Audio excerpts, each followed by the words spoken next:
Γεια σας, σήμερα θα σας δείξω πώς να βάζετε υπότιτλους σε μια ταινία που έχετε κατεβάσει. Λοιπόν, για αρχή χρειαζόμαστε το VLC Media Player, την ταινία που θέλουμε.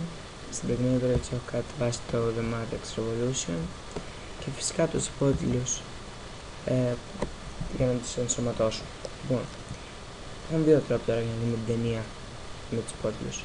Καταρχήν, για να δείτε ότι η ταινία είναι χωρίς υπότιτλους. Θα την ανοίξω ένα λεπτό.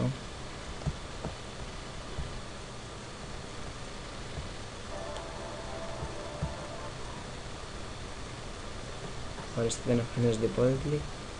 Λοιπόν, οπότε, υπάρχουν δύο τρόποι.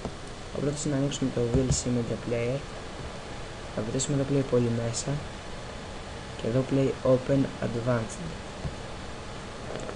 Πάμε εδώ, Play προσθήκη, βρίσκουμε την ταινία μας, που εντάξει τώρα εγώ την έχω στην επιφάνεια εργασίας, βρήκα, και πατάμε και χρήση αρχείου υποτίτλων. Πάμε περιήγηση και βρίσκουμε τις υπότιτλους που έχουμε κατεβάσει. Τώρα πατάμε αναπαραγωγή και άμα το προχωρήσω θα δείτε ότι οι υπότιτλοι έχουν μπει.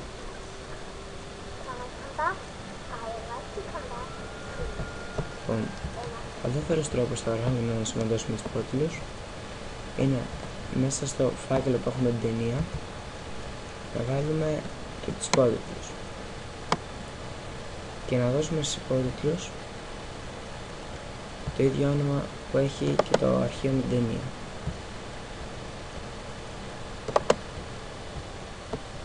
Λοιπόν, τώρα να πάω εδώ και πατήσω άνοιγμα με VLC και προχωρήσω.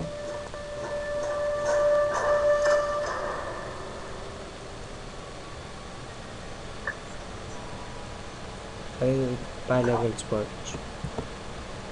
Λοιπόν, αυτή ήταν η δύο τρόποι που μπορούμε να ενσωματώσουμε τους υπότιτλους. Άμα σας άρεσε πατήστε like, κάντε subscribe αν θέλετε να δείτε και άλλα τέτοια βιντεάκια περί υπολογιστών, περί του Facebook και διάφορα. Αυτά. Γεια σας.